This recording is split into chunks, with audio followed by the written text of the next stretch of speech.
ഇവിടെ ആരും ഇല്ലേ? ഹൈ, വീടൊക്കെ ഇങ്ങനെ മലത്തെ തുറന്നിട്ടിട്ട് അപ്പൊ ഇവിടെ ആരെങ്കിലും ഉണ്ടാവണല്ലോ.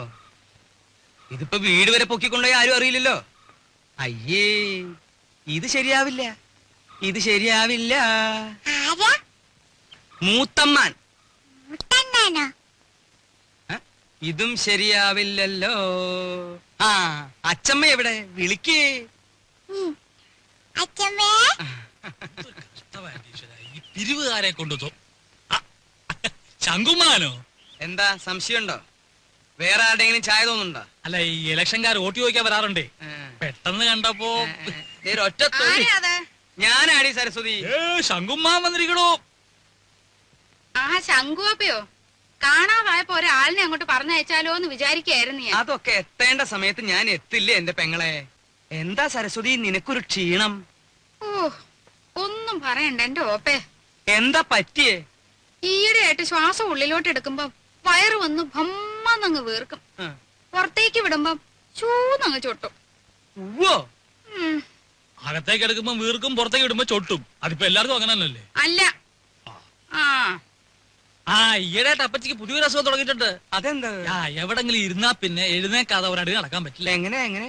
എവിടെങ്കിലും ഇരുന്നാലേ പിന്നെ എഴുന്നേക്കാതെ ഒരടി നടക്കാൻ പറ്റില്ല. രാഘവ, ഓപ്പ ഇരുന്നാട്ടെ. ഉണ്ണി, ഒറ്റ തൊഴി. സൂപ്പിക്കല്ലേ സൂപ്പിക്കല്ലേ. നീ ഈയിടെയായിട്ടൊന്ന് കൊഴുത്തല്ലോടാ രാഘവ. ചുമ്മാ അല്ല, പണിയെടുത്തിട്ടാ. നിന്റെ പണിയൊക്കെ എനിക്കറിയാം. ശങ്കുമാനോ? ഉണ്ണി വന്നത് ഞാൻ അറിഞ്ഞു. അതിനൊരു കഥയുണ്ട്, അത് ഞാൻ പിന്നെ പറയാം. ശങ്കുമാൻ കുറച്ചാള് നാട്ടിലൊന്നും ഇല്ലായിരുന്നു ഉണ്ണിയെ. കാശി വരെ ഒന്ന് പോയി. ശങ്കുമാനെ കാശിക്ക് പോണ പ്രായമൊക്കെ എപ്പോഴേ കഴിഞ്ഞു. കാശിക്ക് പോയതേ ഭജനിരിക്കാനല്ല, പിന്നെന്തിനാണാവോ? 1 കിലോ ആപ്പിൾ വാങ്ങാൻ. ഒന്ന് പോയാ അവിടുന്ന്. ബിസിനസിന്റെ ചില കാര്യങ്ങൾക്ക് വേണ്ടി പോയതാ. അതിനൊരു കഥയുണ്ട്, അത് ഞാൻ പിന്നെ പറയാം. ഒരാള് വന്നാ എന്താ വേണ്ടേന്ന് ചോദിക്കുക. ഇതൊക്കെ നീ എന്നാടാ പഠിക്കരാകവ? ഇപ്പൊ എന്താണാവോ വേണ്ടത്? സംഭാരം, ഇഞ്ചി, മുളക്, കറിവേപ്പിലൊക്കെ ഇട്ട് താൻ തന്നെ പോയി എടുത്തിട്ട് വാ. ജാനുവരത്തി ശങ്കുമാനെ കുടിക്കാൻ കുറച്ച് സംഭാരം. ജോലിക്ക് ആളെ വെച്ചിട്ടുണ്ടേ. ഇങ്ങോട്ട് വരടോ. എന്റെ പെങ്ങളുടെ പുക കണ്ടേ ഇവിടുന്ന് പോവുള്ളൂ അല്ലേ?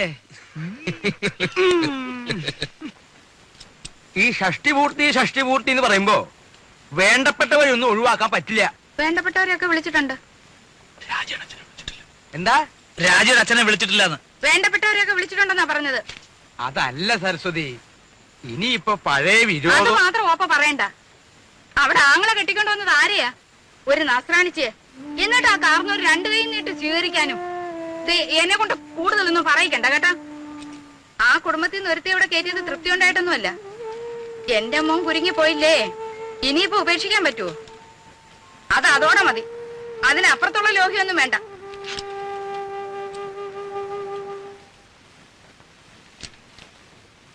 നീ ഇവിടെ ഉണ്ടായിരുന്നോ? ഞാൻ നിന്നെ അന്വേഷിച്ച് നടക്കായിരുന്നു. ഈ പന്തല് പണിക്കാരുടെ തട്ടും മുട്ടും കാരണം കിടക്കാൻ ഒരിടയില്ലാണ്ടായി. എന്താ ഉണ്ണിയെ, നിന്റെ അമ്മ ഇവിടെ കൊതുകിനെ വളർത്തുണ്ടോ? ഉറങ്ങാറായോ ഉണ്ണിക്ക്? ഞാൻ കിടക്കാനുള്ള ഉറങ്ങാറാവുമ്പോ പറഞ്ഞോളൂട്ടോ. എന്തോ ഞാൻ പറയണെന്ന് ആലോചിച്ചല്ലോ. നീ വന്ന വിവരം ഞാൻ എങ്ങനെ അറിഞ്ഞു എന്ന്, അതൊരു വലിയ കഥയാ. നീ നമ്മുടെ കിഴക്കേടത്തെ കാർത്തേനിയമ്മയുടെ മകൻ ഗോപാലൻ അറിയോ? മനസ്സിലായി, കാലിന് കുറച്ച് സുഖമില്ലാത്ത. അത് ഭാസ്കരൻ. അവന്റെ കഥ ഞാൻ വേറെ പറയാം. അവൻ ഒരു വേൽത്തിപ്പെണ്ണായിട്ട് ചില കാര്യങ്ങളും അതും മറ്റതും മറിച്ചതും ഒക്കെ, അതൊക്കെ ഞാൻ എല്ലാവരും ഉറങ്ങിയതിനു ശേഷം പറയാം. ഇത് ഭാസ്കരന്റെ അനിയൻ ഗോപാലൻ. ഓ, ഞാൻ അറിയും. നീ അറിയൂ അവനെ? അവനൊരു കളിപ്പേരുണ്ടല്ലോ. നല്ല ഉറക്കം തൂങ്ങിട്ട് പോയി. ഉറക്കം തൂങ്ങി, അത് അവന്റെ അനിയൻ. ഇത് ഗോലി. അവൻ ഇങ്ങനെ ഉരുണ്ടുരുണ്ടല്ലോ നടക്കണേ. ഈ ഗോപാലൻ അവന്റെ അളിയന് ദുബായിക്ക് പ്ലെയിൻ കയറ്റാൻ തിരുവനന്തപുരത്ത് പോയി. തിരിച്ചു വന്ന് ബസ് ഇറങ്ങിയപ്പോഴാ അവൻ എന്നെ കണ്ടതും അവൻ എന്റെ നേരെ ഇങ്ങനൊരു വരവാ. ഈ ഗോലി എന്തിനാ എന്റെ മെക്കിട്ടേക്ക് ഇങ്ങനെ ഉരുണ്ടു വരണേന്ന് ഞാനും വിചാരിച്ചു.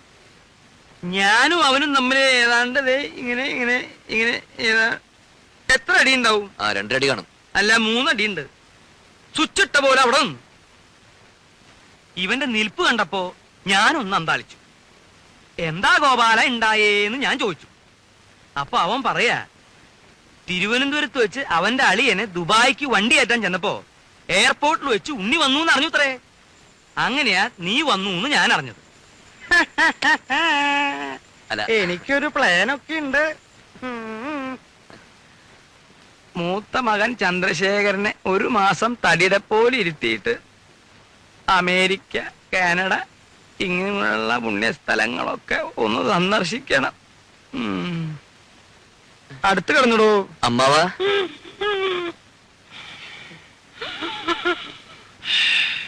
അമ്മാവാ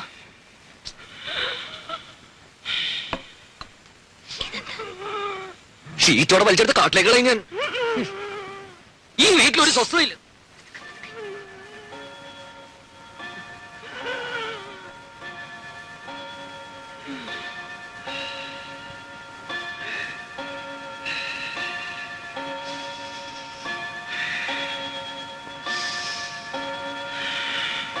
അവിടെ കിടന്നു.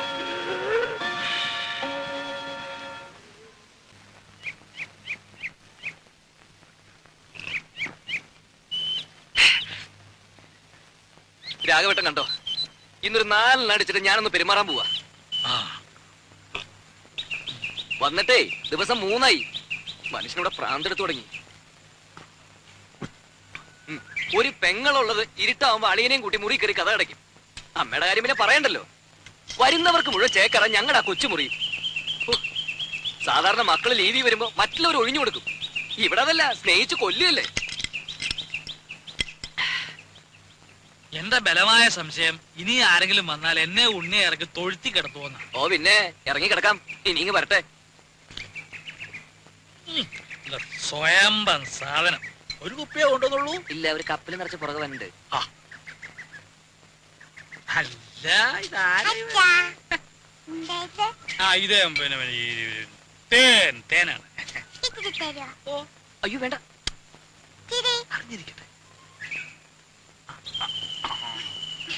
തേനല്ലോ അച്ഛൻ ഇന്നലെ കുടിക്കല്ല. അത് ശരി. മാളൂട്ടി ഇത് ആരോടും പറയരുതേ. ഇല്ല മോൾക്കച്ഛൻ മിഠായി, ബിസ്ക്കറ്റ്, ചോക്ലേറ്റ് ഒക്കെ വാങ്ങി തരും. പറയോ? ഇല്ല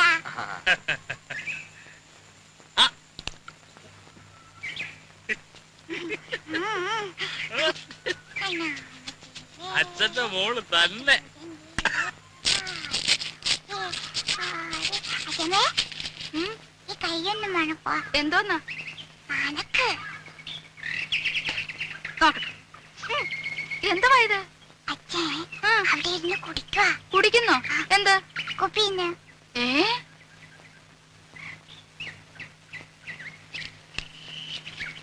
എടാ ഇവിടെ വാടാ. ഒളിച്ചു കളിക്കുന്നോ? ഇവിടെ വാടാ. ഉണ്ണിയെ വിളിക്കണേ. ഒരാളല്ല രണ്ടും. ഇത്തിരി വിട്ട് നിന്നാ മതി. ഇവിടെ വരാൻ.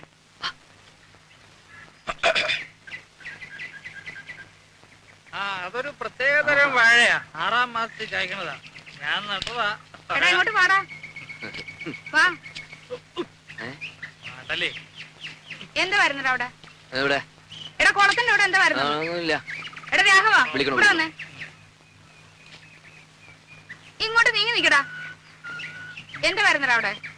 എടാ കുളത്തിന്റെ അവിടെ എന്താ വരുന്നെന്ന്? അത് പരൽമീൻ. പരൽമീന്? ഉണ്ണിക്ക് പരൽമീനെ കാണണം പറഞ്ഞല്ലോ ഒരു പരിപാടി അവിടെ. ഇതൊന്ന് ഊതിക്കേ. ആ? ഊതടാ. ഒരു കാര്യം എടാ രാഘവാ ആ.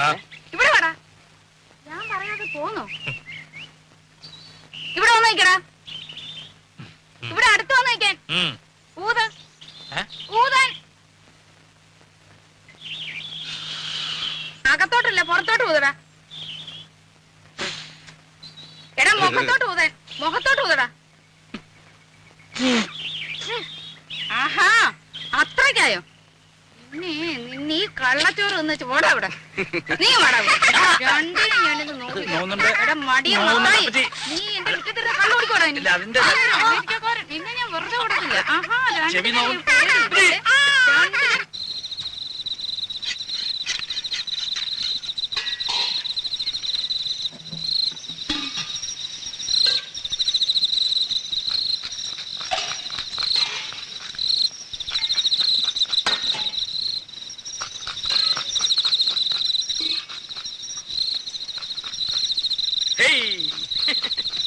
ഏറുപമ്പരം കളിക്കേ. സ്വാമി നോക്കിക്കോ. എന്താ അത്ര ചിരിക്കാൻ? എടാ രാഘവ, നിന്റെ അച്ഛൻ വാർപ്പ് വട്ടം ചാടി കുട്ടിക്കരണം മറിഞ്ഞ് കടുകും കറിവേപ്പിലയും വീശി എറിഞ്ഞവനാ. എന്നിട്ട് അത് രണ്ടും ചെന്ന് വീണതോ പാൽപായസത്തില്. എന്നിട്ട് ആ സാധനം പായസമാക്കാൻ ഞാൻ പെട്ട കഷ്ടപ്പാട്. കഷ്ടപ്പാടിനെ പറ്റി ഒന്നും ചങ്ങുമ്മാൻ പറയണ്ട. ദേഹണ്ണപ്പരെ വന്നിരുന്ന് കട്ടൻ കാപ്പി അടിച്ച് ഗീർവാണം പറയാനല്ലാതെ ഭൂമിയിൽ കുമ്പിട്ടൊരു പ്ലാവല എടുത്തിട്ടോ നിങ്ങള്? ഇല്ല. ആ. എന്താന്ന് ചോദിക്ക്. എന്താ? എടാ രാഘവ, ദഹന്നപ്പരയില് പണിയെടുത്തിട്ടുള്ള പാരമ്പര്യം ഞങ്ങൾക്കില്ല. ആ, ദേഹണ്ണപ്പരെ പണിയെടുത്തുള്ള പാരമ്പര്യം ഇല്ല. പക്ഷെ അച്ചി പറഞ്ഞ അടുക്കള കയറി അടുപ്പൂതും. ആര് പറഞ്ഞ? ആ പെണ്ണുമ്പിള്ളേ ഭാര്യ. വെളിച്ചെണ്ണ ഞാനെടുത്തേ. ഇപ്പൊ തന്നെയല്ലേ ഇയാൾക്കൊരു പാട്ട വെളിച്ചെണ്ണ എടുത്ത് കൊടുത്തത്. ഇയാളത് കുടിക്കുക. കുഞ്ഞെ കുഞ്ഞെ കുറച്ച് വെളിച്ചെണ്ണ എടുത്തോണ്ട് വരും.